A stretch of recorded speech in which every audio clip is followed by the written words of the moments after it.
US Defense Secretary Lloyd J. Austin calls on Prime Minister Modi on Friday.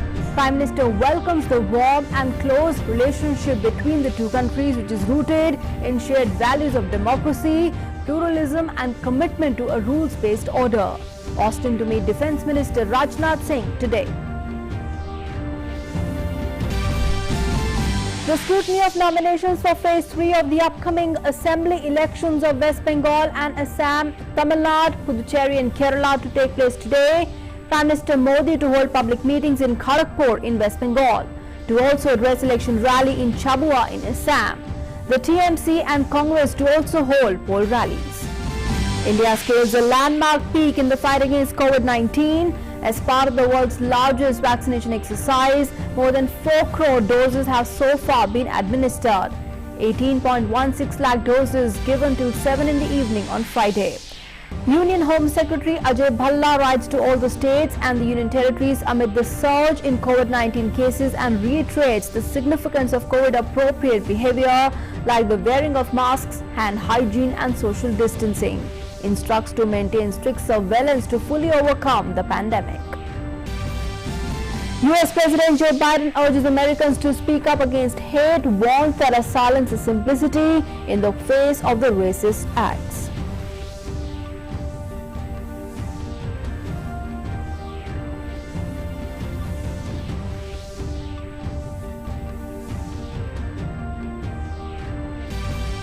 India to take on England in the 5th T20 series at Ahmedabad. The series is currently tied at 2 each. Both the teams will try to win the match and win the series.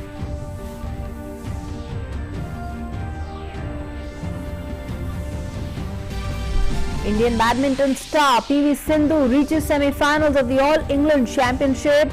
Will face the 6-seeded Thailand player today, while young Lakshya Sen loses in the quarterfinals.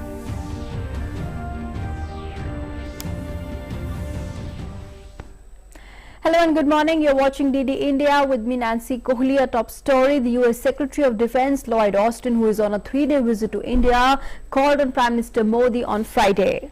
The Prime Minister welcomed the warm and the close relationship between the two countries, which is rooted in the shared values of democracy, pluralism and commitment to a rules-based order. The Prime Minister outlined his vision for the strategic partnership between the two countries and emphasized the important role of the bilateral defense cooperation in the India-US ties. He requested Secretary Austin to convey his best wishes to President Biden. Secretary Austin reiterated the US government's continued commitment towards strengthening the bilateral defense relations between the two countries.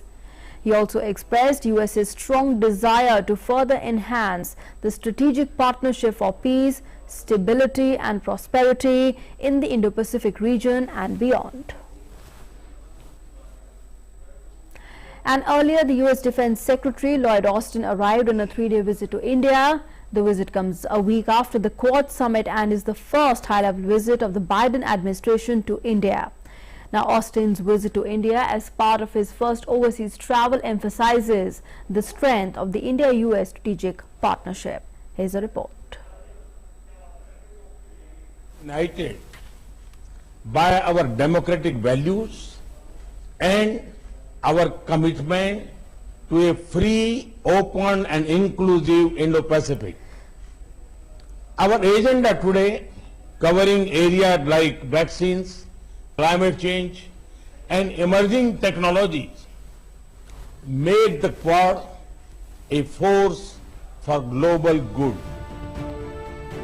A week after Prime Minister Narendra Modi participated in the first Quad summit, US Defense Secretary Lloyd Austin touches down in India. The visit comes at a time when geopolitics and geoeconomics are adapting to a post-COVID paradigm, one in which the Indo-Pacific will play a central role.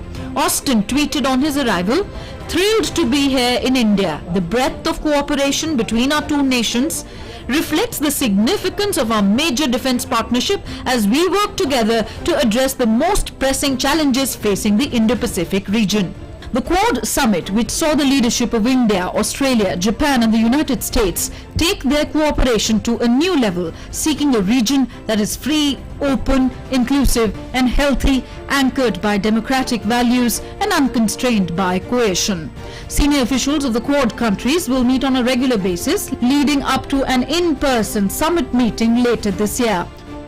Austin is scheduled to meet Defence Minister Rajnath Singh and senior officials during his 3-day visit. Both sides are expected to discuss ways to further strengthen bilateral defence cooperation and exchange views on regional security challenges and common interests in maintaining a free, open and inclusive Indo-Pacific region. Discussions regarding defence cooperation would also focus on how both countries could consolidate military-to-military cooperation and defence trade and industry cooperation. Indian and US armed forces have held joint military exercises across all services. Yuddha Abhyas between the armies of the two countries, COPE India exercises between the air forces and the Malabar exercises between the navies of the two countries. Austin's trip comes after his visit to Japan and South Korea, reinforcing the strategic importance of the Indo-Pacific region. With inputs from Nandita Dagar, Bureau Report, DD India. And moving on now to news from the poll-bound states, where campaigning is in full swing in the 5 states and the Union Territory for the forthcoming assembly elections. The leaders from all the parties are crisscrossing the poll-bound states to woo the voters.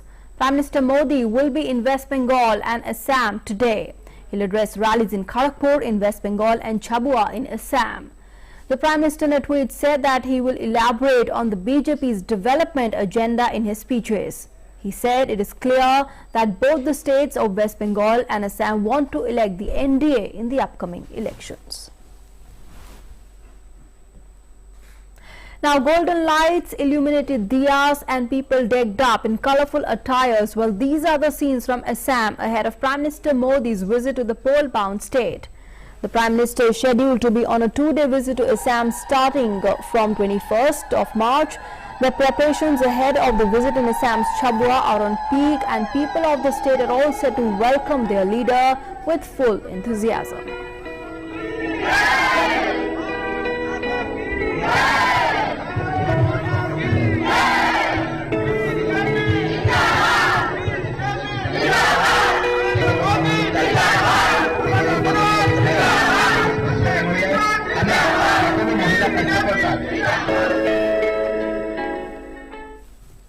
Now, the TMC chief and the West Bengal Chief Minister Mamata Banerjee will also hold a rally at Nandigram in West Bengal. And Congress leader Rahul Gandhi is to also hold public rallies in Assam. Meanwhile, the scrutiny of nominations for Phase 3 of the upcoming assembly elections of the state of West Bengal and Assam will take place today.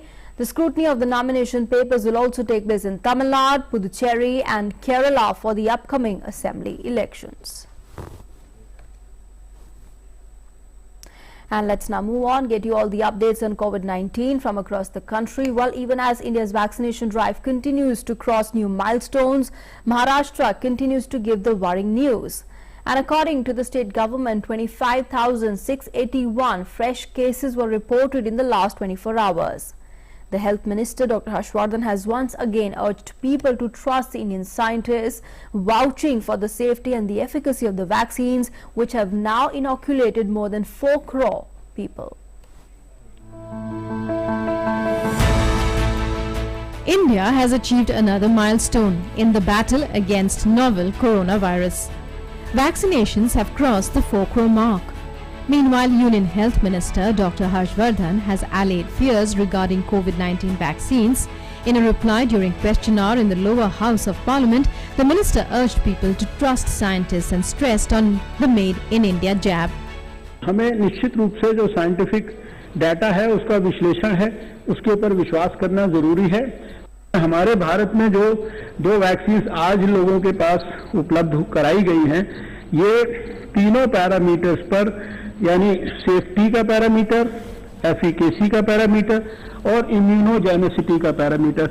इसके ऊपर इनमें पर्याप्त जो है समाज की रक्षा करने की ताकत है। 5 states in the country are reporting a surge in daily new COVID cases. Maharashtra, Punjab, Karnataka, Gujarat and Chhattisgarh together account for 80.63% of daily new cases.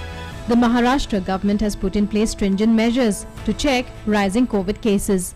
All drama, theatre, auditorium to operate at 50%, all private offices except hospitals to run at 50%.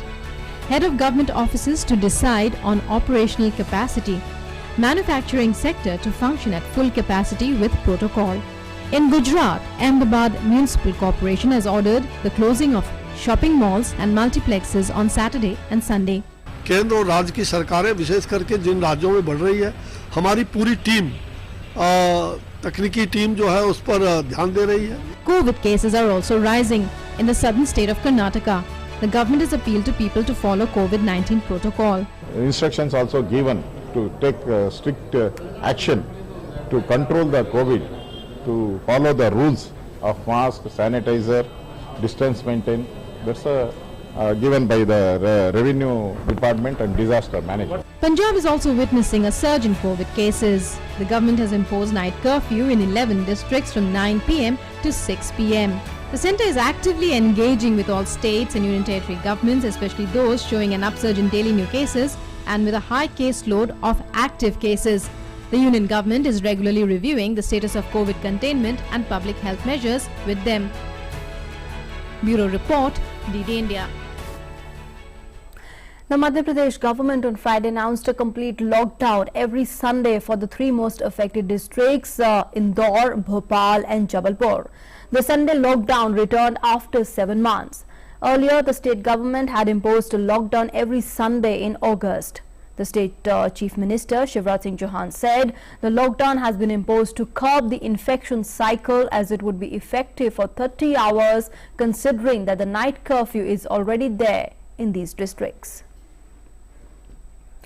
And amid a surge in the COVID-19 cases, the Union Home Secretary Ajay Bhalla has written to all the states and the Union territories asking them to strictly enforce the COVID-appropriate behavior, such as the wearing of masks, hand hygiene and social distancing from among the people.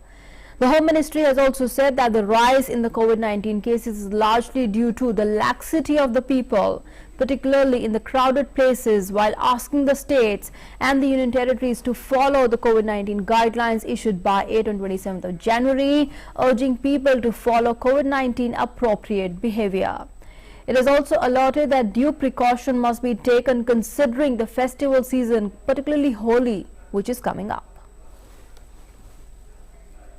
And news now from around the world. US President Joe Biden has urged Americans to speak up against hate, warning that silence is complicity in the face of racist acts. The US President and the Vice President Kamala Harris met the community leaders and state lawmakers from the Asian American and the Pacific Islander community to hear concerns about the killings and discuss a rise in the anti-Asian hate crimes. Biden also urged the Congress to pass the COVID-19 related hate crimes bill introduced earlier this month by 2 Asian American lawmakers.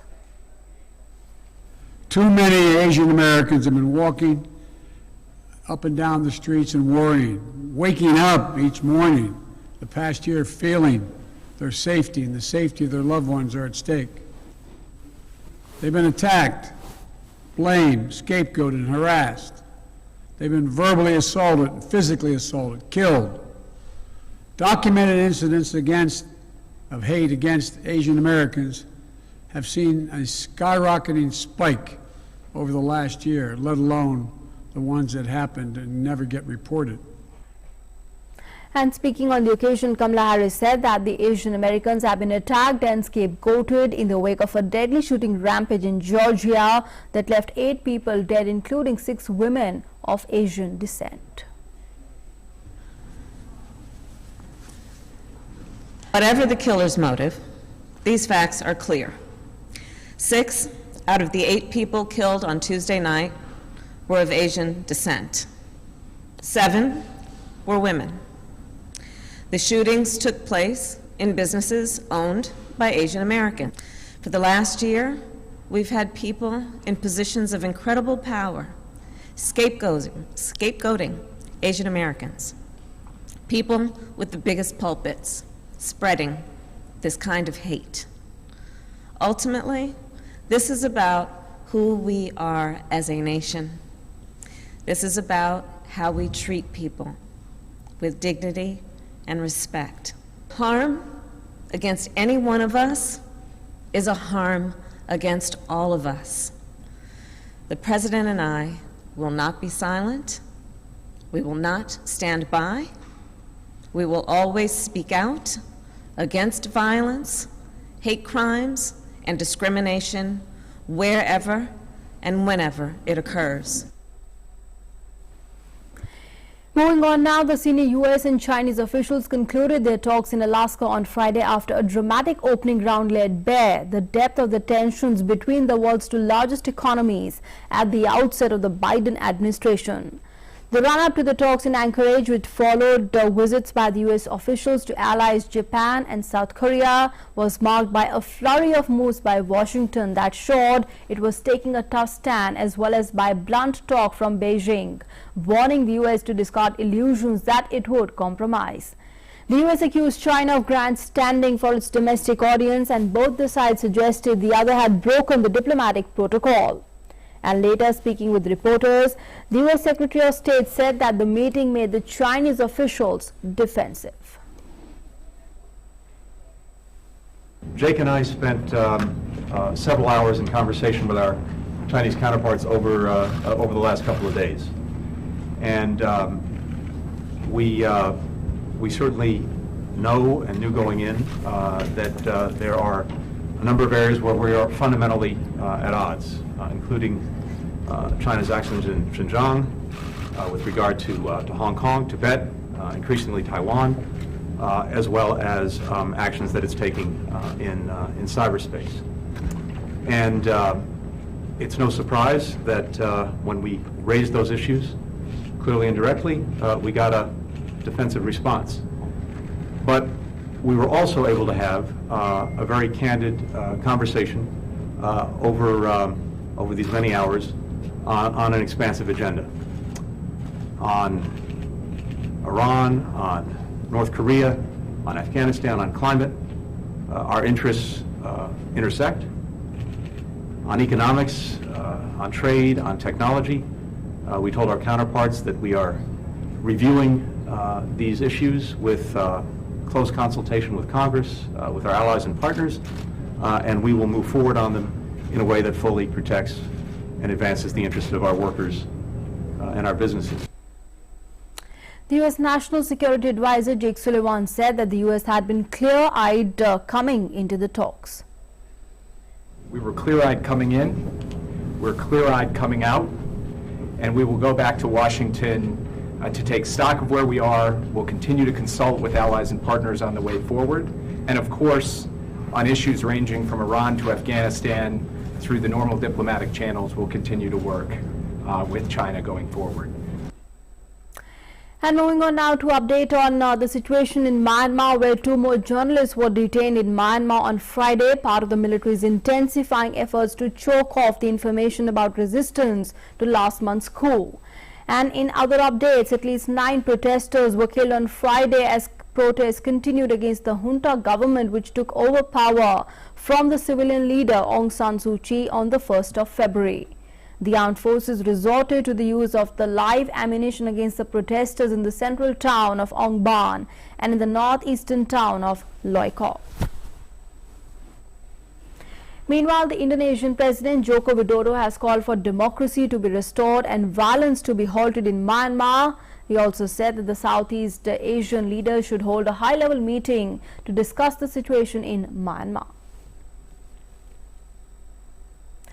And in more news from around the world, thousands of Algerians took to the streets of Algiers, reviving their demand for political reform.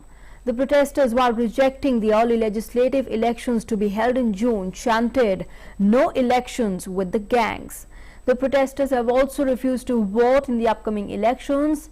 The June vote is part of political reforms promised by Tibon following mass protests that forced his predecessor, Abdul Aziz Bouteflika, to resign in 2019 after 2 decades in power.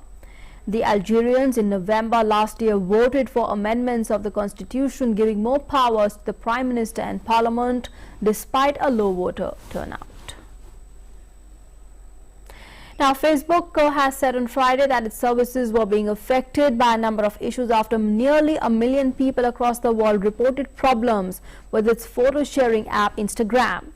Several users took to Twitter to complain about the outage, with WhatsApp outage hashtag trending in many countries including India. The outage tracking website downdetector.com showed there were nearly 1 million incidents of people reporting issues with Instagram, while nearly 20,000 users posted about the problems with WhatsApp on the website. Down Detector tracks outages by collating status reports from a series of sources, including the user submitted errors on its platform. The outages might be affecting a larger number of the users.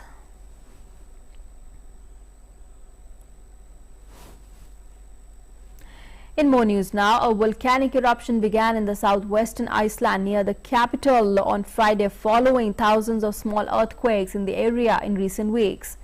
The eruption occurred near Fagradalsfjall, a mountain on the Reykjanes Peninsula located around 30 kilometers southwest of the capital. More than 40,000 earthquakes have occurred on the peninsula in the past 4 weeks, a huge jump from the 1,000 to 3,000 earthquakes registered each year since 2014. The pictures on the local media website showed a bright red night sky. A picture posted on Twitter by the Icelandic Met Office showed smoke rising from brightly glowing lava streams. And according to the Icelandic Met Office, the eruption posed no immediate danger to the people there or to critical infrastructure. And let's now move on, take a look at all the updates on COVID-19 from across the world. The global COVID-19 case tally, which has crossed the 12 crore mark, currently stands at over 12 crore 28 lakh. The tally of recovery stands over 9 crore 90 lakh. COVID-19 has claimed over 27 lakh 12,000 lives worldwide. The US continues to remain the worst affected from COVID-19, where more than 3 crore 4 lakh cases of COVID-19 have been reported. The country's fatalities have crossed 5 lakh 53,000. The British Prime Minister Boris Johnson received his first jab of AstraZeneca's COVID-19 vaccine.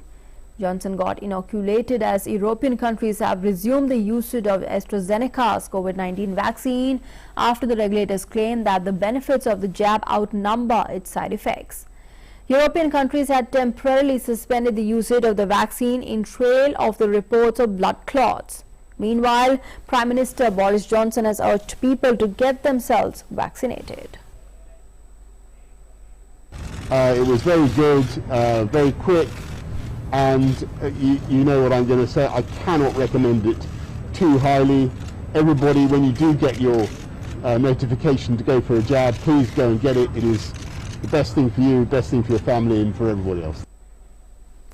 The World Health Organization has urged the world to keep administering Oxford's AstraZeneca's COVID-19 shots, adding its endorsement to that of European and British regulators after concerns over blood clotting. The WHO Director General spoke after the global health body's vaccine safety panel said the available data about the AstraZeneca shot did not point to any overall increase in the clotting conditions. European and British regulators also said this week that the benefits of AstraZeneca's shot outweighed its risks, prompting various nations to lift their suspensions. Now, as COVID-19 infection rate falls in the US's California and movie theaters reopen, tourists are gradually returning to Hollywood. California seems to be returning back to its normal situation. The El Capital Theater in the heart of Los Angeles' famed Hollywood Boulevard opened its doors with a limited capacity for a showing of Disney's Raya and the Last Dragon. A handful of tourists from all over the US were seen enjoying the sunshine on the Hollywood Walk of Fame's 2.5 miles of pink and the bronze star-shaped plaques. The street performers dressed as famous movie characters posed for photographs, and a handful of stores were open. Although the health authorities in California have now cautioned of reopening, the state alone has seen more than 36,38,000 cases of COVID-19, contributing the total number of cases of the US to cross 3 crore 4 lakh. And on to Europe now. The Greece will ease the COVID-19 restrictions from next week, and under the new measures, the country will reopen its archaeological sites and hair salons, while a nationwide nighttime curfew will start 2 hours later on the weekends. The lift on the restrictions came as the country plans to gradually reopen the economy and relieve the national fatigue. A surge in the COVID-19 infections has forced the government to reimpose a lockdown in November. The non-essential shops, restaurants and schools are still closed. The country has registered over 2,33,000 cases of infections with more than 7,300 fatalities. And moving on now to sports news, India will take on England in the 5th T20 series at the Narendra Modi Stadium in Ahmedabad. The series is currently tied at 2 each, and both the teams will try to win the match and the series. And PV Sindhu has progressed to the semi-final of the All England Open Badminton Championship after defeating Japan's Akana Yamaguchi 16-21, 21-16, 21-19 on Friday. PV Sindhu was stretched to her maximum capabilities by the Japanese Yamaguchi, whose cross-court smashes almost always found Sindhu on all fours, but the Indian persevered till the end and pulled off a great comeback after losing the first game. Now, with the rallies of more than 30 shots a norm through the match, both the players were neck to neck in the third game, even as Sindhu was seen struggling at times. But the Indian dug deep and clinched the match point. And let's now move on, get you updates on the Dandi March. The Yatra is being held under Azadi Ka Amrit Mahotsav, the government's initiative to mark 75 years of India's independence.